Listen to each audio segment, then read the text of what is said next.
बिल्कुल हम जीतन राम मांझी जी खुद ही स्वीकार किए कि 10% जो विधायकों को कमीशन मिलता है उनके फंड से, तो उन्होंने खुद स्वीकार किया। तो ये बुर्जुआ दल में तो जग जाहिर है, उसमें कहना की कोई जरूरत नहीं है। रमेश जी ने कहा, मैंने बिल्कुल पल्ला झाड़ लिया। तो खैर किसी पर व्यक्तिगत टीका टिप्पणी तो हम नहीं कर सकते, लेकिन हमारी पार्टी में आज तक जो भी काम हुआ हम लोगों ने जमीन पर कराए। मामूली पैसे हम लोग इस विद्यालयों में दे पाए, नहीं तो सारे काम हम लोगों ने जमीन पर, माने 90-95% हिस्सा जो फंड का था वो जमीन पर हम लोगों ने सड़क में, नाला में, भवन में लगाया।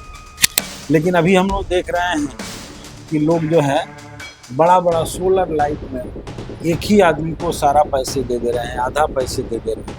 वो लोग हम लोग के पास भी आए थे कि सर हम लोग को भी सोलर लाइट लिख दिया जाए, मास्क, हाई मास्क लाइट लिख दिया जाए, इसका 40% हम लोग आपको दे देंगे। लेकिन हम लोगों ने उसको खारिज किया। मैंने इस बात को उनसे पूछा था कि भाई आप सोलर वो लाइट लेते हैं कि नहीं लेते हैं मैं नहीं कह रहा हूँ, लेकिन वो लोग हम लोग के पास भी आए थे और उसमें हाई कमीशन है।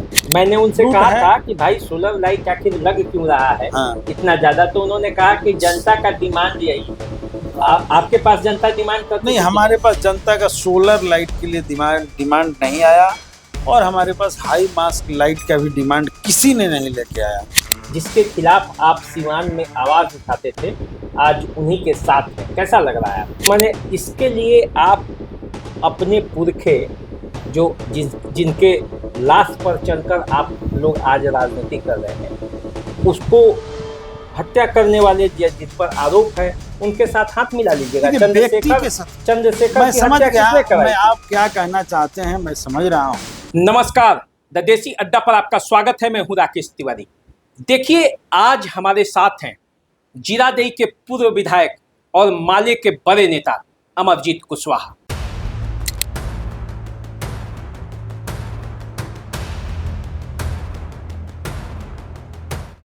अच्छा, जिस कुर्सी पर आप बैठे हैं जी, इसी कुर्सी पर आप ही के दल के बड़े नेता हैं अमरनाथ यादव जी, आप जानते भी होंगे। जानते क्या है, साथ हैं हम लोग।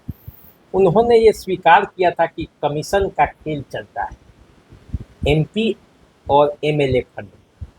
अब कमीशन का खेल चलता है, उससे वामपंथी दल भी अछूता नहीं, कम लेता है।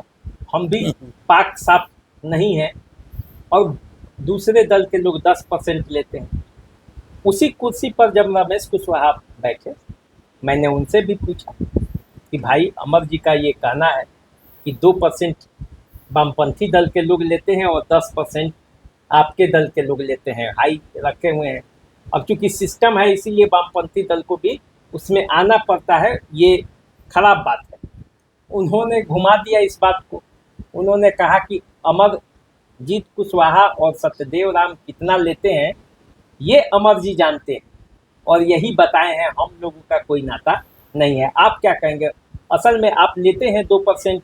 देखिए, सबसे बड़ी बात, पहली बात तो यह है कि हमारी पार्टी के कोई भी एमएलए, वामपंथ में बहुत सारे पार्टियां हैं, सीपीआई भी है, सीपीएम भी है, और भी कई पार्टी है देश भर में, बंगाल में थी, केरला में थी। तो अब कहाँ से अमर जी ने कहा मैं नहीं कह सकता, कहाँ लेते हैं, क्या करते हैं। कुछ जगह तो सरकारें लोग चला रहे हैं, 10 साल से केरला में 10 साल से सरकार थी, तो कैसा सिस्टम था नहीं था ये तो हम नहीं कह सकते। लेकिन हम लोग के यहाँ पार्टी की इतनी निगरानी है कि ये संभव ही नहीं है। और हम लोग जब विधायक नहीं भी थे तो जनता की ज़रूरत, हमारी ज़रूरत जनता पूरा करती थी, और विधायक थे तब भी जनता हमारी ज़रूरत को पूरा करती रही है जहाँ ज़रूरत पड़ी है। तो ऐसा कोई बात नहीं है। और जहाँ तक कमीशन के लिए आपने कहा कि भाई बड़ा बड़ा कमीशन का खेल होता है, तो इससे तो बात बिल्कुल हम जीतन राम मांझी जी खुद ही स्वीकार किए कि 10% जो विधायकों को कमीशन मिलता है उनके फंड से, तो उन्होंने खुद स्वीकार किया।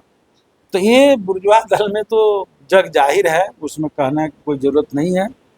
और जहाँ तक मैं समझता हूँ कि हमारे रमेश जी ने कहा, मैंने बिल्कुल पल्ला झाड़ लिया। तो खैर किसी पर व्यक्तिगत टीका टिप्पणी तो हम नहीं कर सकते, लेकिन हमारी पार्टी में आज तक जो भी काम हुआ हम लोगों ने जमीन पर कराया।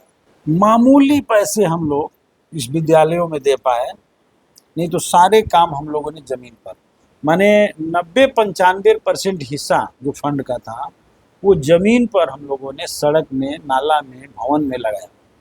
लेकिन अभी हम लोग देख रहे हैं कि लोग जो है बड़ा बड़ा सोलर लाइट में एक ही आदमी को सारा पैसे दे दे रहे हैं, आधा पैसे दे दे रहे हैं लाइट के नाम पर, और वो साल भर जाते जाते ख़त्म हो जा रहा है। वो लोग हम लोग के पास भी आए थे कि सर हम लोग को भी सोलर लाइट लिख दिया जाए, मास्क, हाई मास्क लाइट लिख दिया जाए, इसका 40% हम लोग आपको दे देंगे।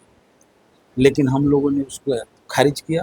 मैंने इस बात को उनसे पूछा था कि भाई आप सोलर अब वो लाइट लेते हैं कि नहीं लेते हैं मैं नहीं कह रहा हूँ, लेकिन वो लोग हम लोग के पास भी आए थे और उसमें हाई कमीशन है और उस साल भर के बाद उसको ख़त्म होना है। देखिए 32 गो या 36 गो मैरवा नगर पंचायत के अंदर लगाया गया था नगर पालिका के फंड से, एक भी सोलर लाइट, वो हाई मास्क लाइट नहीं जल रहा। और एक जो नौतन दरौली मोड़ पर जो लगा है उसके लिए कई बार मैंने कंप्लेन भी किया, नौका टोला के लिए कंप्लेन भी किया, वो बन भी नहीं सकता, 5 साल से ऐसे ही पड़ा हुआ।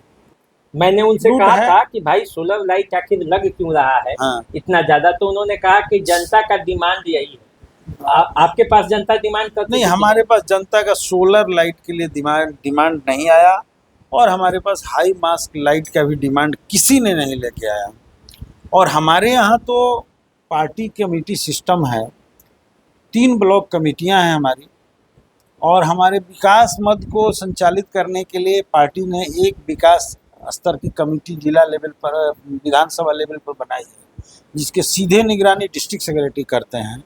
और ब्लॉक कमेटियां ग्रामीण स्तर पर कौन कौन काम करना है उसकी योजनाएं देती हैं, और उन योजनाओं को विकास की जो कमेटी है उसमें बैठ कर के फाइनल किया जाता है, और फाइनल करके हमें तो कलम चलाने के लिए अधिकार मिला हुआ है। और उसमें भी आप देखेंगे कि 30% हम लोग के स्वेच्छा पर मिलता है, 70% जो उसके फंड हैं वो हमारी ब्लॉक कमेटियां तय करती है, 30% हम लोग को कहा जाता है कि आप अपनी इच्छा से जनता जहां मांगती है वहां दे सकते हैं। तो 30% जो फंड का हिस्सा है, माने अगर 4 करोड़ रुपया आया तो 1,20,00,000 रुपया का हम हकदार थे, जहां दे सकते थे, जिसको दे सकते थे। बाकी सब बाकी तो पार्टी सब के। पार्टी हमारी कमेटी देती थी। चलिए एक और सवाल है आपसे। देखिए सिवान की राजनीति में हम बात करेंगे आपसे। कभी 3-3 सीट जीते हुए हैं, कभी 2 सीट जीते हुए हैं, आज शून्य पर चले गए। तो क्या आपको लगता है कि आरजेडी से गठबंधन में फायदा हो रहा है, नुकसान हो रहा है? जिसके खिलाफ आप सिवान में आवाज उठाते थे आज उन्हीं के साथ हैं, कैसा लग रहा है आपको? देखिए पहली बात तो यह है कि हमारी पार्टी चुनाव जरूर लड़ती है और जीतने के लिए भी लड़ती है, इसमें कोई डाउट नहीं है, लेकिन हमारा चुनाव ही सिर्फ मकसद नहीं है।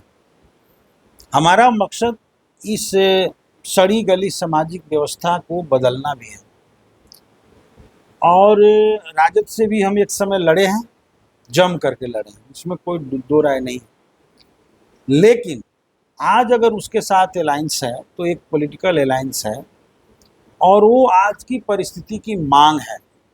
और इसलिए मैं मांग कह रहा हूँ कि बीजेपी जैसी एक पार्टी हिंदुस्तान के भीतर जो लोकतंत्र के सारे संस्थानों को खत्म कर दिया है, और भारत के संवैधानिक संस्थानों पर भी पार्टी का कब्जा हो गया है, और हम देख रहे हैं कि सीबीआई हो, ईडी हो, इलेक्शन कमीशन हो, और यहाँ तक कि कोर्ट भी जो फैसले ले रहे हैं उसमें भी हम लोग झलक मिल रही है कि वो सारे के सारे दिशा जो है लग रहा है कि किसी पार्टी की ओर से आयोजित है। तो अगर संवैधानिक संस्थान खतरे में है, संविधान खतरे में है, लोकतंत्र खतरे में है, तो ऐसे में एक बड़ा अलायंस के माध्यम से जो लोकतंत्र के लिए, संविधान के लिए चिंतित है, अलायंस करना हमारे लिए बहुत ज़रूरी था।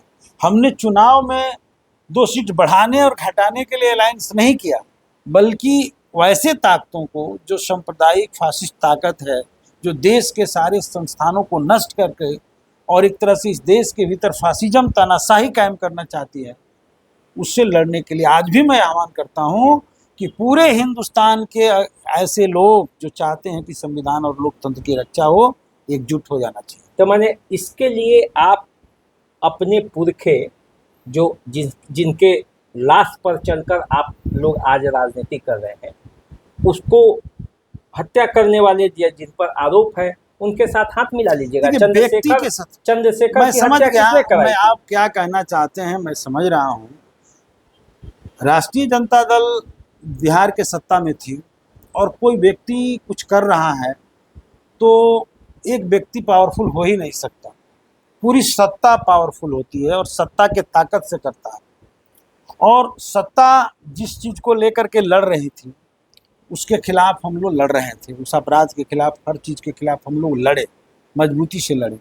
आज वो सत्ता में, पावर में भी नहीं है और आज उससे बड़ा हमला हमारे देश के ऊपर, हमारे संविधान के ऊपर, हमारे ऊपर और उन पर भी हो रहा है, जिसे देश के जनता के ऊपर हो रहा है। तो उसको बचाना हमारे लिए पहला कर्तव्य है और इसलिए हम इस लड़ाई को लड़ना पहले प्राथमिकता देते हैं। और इसलिए हमने किसी व्यक्ति से नहीं, बल्कि हमने एक पार्टी के साथ पॉलिटिकल अलायंस किया है, कोई व्यक्ति के साथ हमने अलायंस नहीं किया।